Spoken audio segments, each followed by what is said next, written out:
Okay. Well, they're going to be back. They're great. 29 after the hour. Here's Chief Foreign Affairs Correspondent for NBC News, Andrea Mitchell. Hi, Andrea.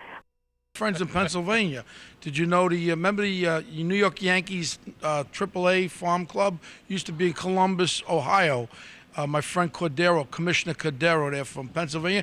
The Yankees are going to be in Scranton, Pennsylvania, in Lackawanna County, and they're going to build a small Yankee Stadium to look the same replicatious like the Yankee Stadium. It's a big cahoots for the people over there in Scranton. You got a lot of fans in Scranton out there. You don't really care, do you? No, not at all. 22 till the hour. We have a montage of Chris Wallace and Bill Clinton. You can watch it on MSNBC and listen to it on the radio. Let's roll that, and then we'll talk more with Bo. Roll that. Do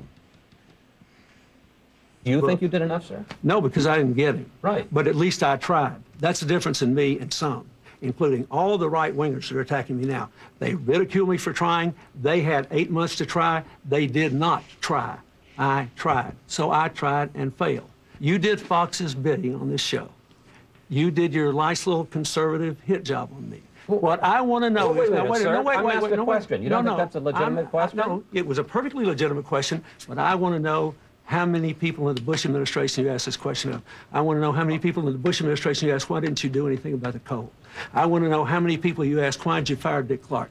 I want to know how many people you asked about this. Did you ever watch Fox News Sunday, sir? I don't believe you asked them that. We asked plenty of questions. You didn't ask that, did you? Tell about the truth, the USS Chris. Cole? Tell the truth, Chris. With Iraq and Afghanistan, there's plenty of stuff to ask. Did you ever ask that? If I were still president, we'd have more than 20,000 troops here trying to kill him. Now, I've never criticized President Bush, and I don't think this is useful. But you know we do have a government that thinks Afghanistan is only 1/7 as important as Iraq.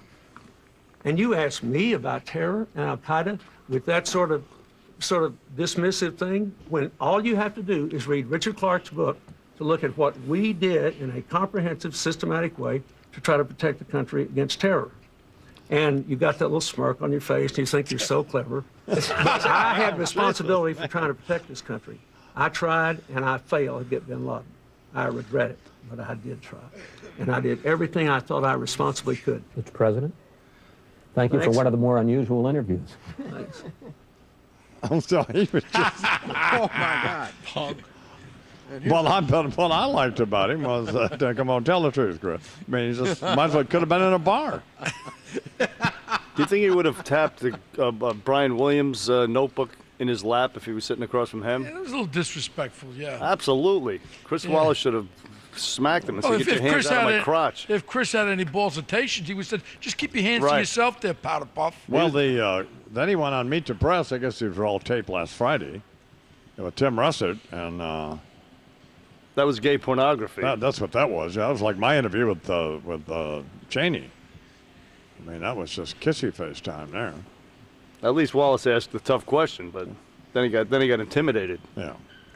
It's 19 now till the hour. Now I know I'm dirty, and I know I smoke a lot of dope.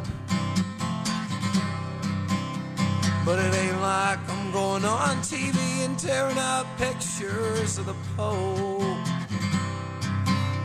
I know I get wild, and I know I get drunk, but it ain't like I've got a bunch of bodies in my trunk. My old man used to call me the no-good punk, and I still don't know why. I think I'm an alright guy. I think I'm an alright guy. I just wanna live till I gotta die. I know I ain't perfect, but God knows I try. I think I'm an alright guy. I think I'm alright. I'm alright. Imus in the morning.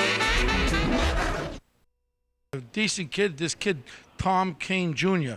I met with him, and this is creep. No, this guy he's running against Melendez is the phony. They threw him in there. They didn't even check him out. They threw him in there. He's living in houses all over the place that he get raised funds for. At least you know Tom Kane Jr. comes from a very reputable fartation there. He's my new best friend. He's a moron. And you know what? We got a big race going over there in Pennsylvania. Kurt Weldon, 7th District. Kurt Weldon is the congressman there. Been there 20 years in the armed services. He's running against a guy who used to be a 3-star general, admiral in the Navy, a guy named Stasek. And what he does is he was demoted to a 2-star. He parades around parades with 3 stars on. And I'm getting in the middle of these things because, it's very important to my kids that we have a strong Congress, that we have a person in there who runs the defense appropriation, and Kurt Weldon's the man. Why can't we get the Combating Autism Act passed in the House? Why is that being held up? Well, certainly this guy Emmanuel, the guy you just mentioned before, I almost slapped him down on the steps of the Congress there. When I was doing that importation, the dangers of drugs being imported, he was one of the guys. Now When is this session of Congress up, Charles? Got a week to go, I man. So why can't we get something cranking up here? Why wouldn't, the guy that got to get by is Joe Barton from Texas, who my wife says seemed like a nice guy. Well, he's a senator, right? No, he's a congressman. Oh, is he heading up the autism thing? Well, he's head of the committee, or the guy that has to go through. That's about all I know about it.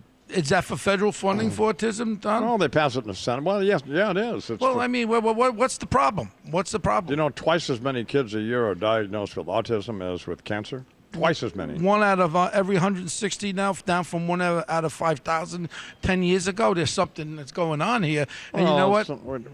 That's another issue, but this bill will just provide some support for these families that they're not getting. Well, it's almost not almost. It is a crisis. Insurance covers kids with cancer. It doesn't cover them. You know what you should do, like Clinton does, Don? Autism. Don, you should do what Clinton did. You're going to Washington. You don't want to go there. Why don't you have a little forum before you go on? Bring these congressmen and ones that are head of the committees there. Bring them in and talk to them. Why don't we do a little research and we can get them in the back room? I'll bring me and a couple of guys over there. We'll just talk to them. I don't think we want to do that, but if you're interested in this, maybe you should call your congressman and say, maybe you should call Joe Barton. I'm sure I don't know what his phone number is, but in Texas. Well, he's a nice guy, so don't call him and give him a bad time. Just call him and say, just to express. And just say maybe we could get this passed because it doesn't make a lot of sense. That is he run? He's running. Every congressman is up. They're all running this time. Well, no, this is not a time to threaten people. This is just a time to try to get them to do the right thing. it just makes sense to me. I don't have a dog in this, other than I think it's the right thing to do. Yeah. It's 9 minutes till the hour. Please welcome to the Imus program the former President of the United States, who made a spectacle of himself yesterday and showed up here this morning almost 40 pounds heavier than you appeared on TV with a Cheap Trick T-shirt on. Well, the camera takes off about 10 pounds when you're with Chris Wallace. Oh, it does? Yeah. Okay. And these are fat cameras. They add about 40. Okay, how are you? I'm all right, Don. There's been a lot of controversy over what is being described as the purple-faced rage that I displayed in an interview with Chris Wallace on the Fox network. I was sandbagged by that sneaky, simpering succubus with a question about why I didn't do more to capture bin Laden when I was in office. Well, let me just say this. No wonder your old man's got to take happy pills, Chris. If I had you for a kid, I'd cut my own testicles off just to avoid the possibility of siring another spirit-crushing disappointment like you. First of all, even though I got that little foamy stuff I get in the corner of my mouth when I get worked up, it wasn't anywhere near purple-faced rage. You want to see that? You just take a peek into my wife's bathroom before a personal appearance when she can't get her hair to look right. Jesus. She didn't get that crazy when I finally admitted to her I let the fat girl make like a Hoover on my wing-wang. All right, maybe I got a little hot under the collar during that interview, but first it was that ABC TV movie about 9/11 that blamed me for the attack on the World Trade Center. Now the inferior fruit of Mike Wallace's loins, Rupert Murdoch's butt boy, tries to pin the same rap on me, alleging that I was too distracted by getting my knob polished in the Oval Office to concentrate on addressing terrorist threats against our nation. Well, I tried to kill bin Laden. I failed, but at least I tried. I've tried to kill a lot of people and failed. And in some cases, I'll keep trying. For instance, I'm thinking of preparing a quiet dinner at home for me and the old lady where some fresh spinach may end up being on the menu in every freaking course. Why would I want to do that? Because there ain't a jury in the world that would convict me. That's why. Fox is saying my response was coolly calculated. Well, who do you think you're dealing with, Holmes? I'm the Pope of charisma. I got 70 IQ points on Chris Wallace. I'm going to beat Rupert Murdoch at his own game. Either one of them punk-ass bitches wants to go toe-to-toe with me, I'll drag both their smirky asses next to the cannon in the park, okay? Feel me. I'm a bad MNFer who's got nothing to lose. So you... Hang on. A second, I have to take this. Hi, honey. Yeah, I'm on with Imus now. Yeah. Well, I can't. Okay. Go F yourself. Yes, I just did it, all right? What? Yes, I'll bring in milk. Oh, I thought I'd make you dinner tonight. What do you think about spinach pie? Good. Okay. I'll see you later. I love you, bitch. 7 to the hour. I remember when I lost my mind. There was something so pleasant about that place. Even your emotions have an echo in so much space. And when you're out there without care, yeah, I was out of touch.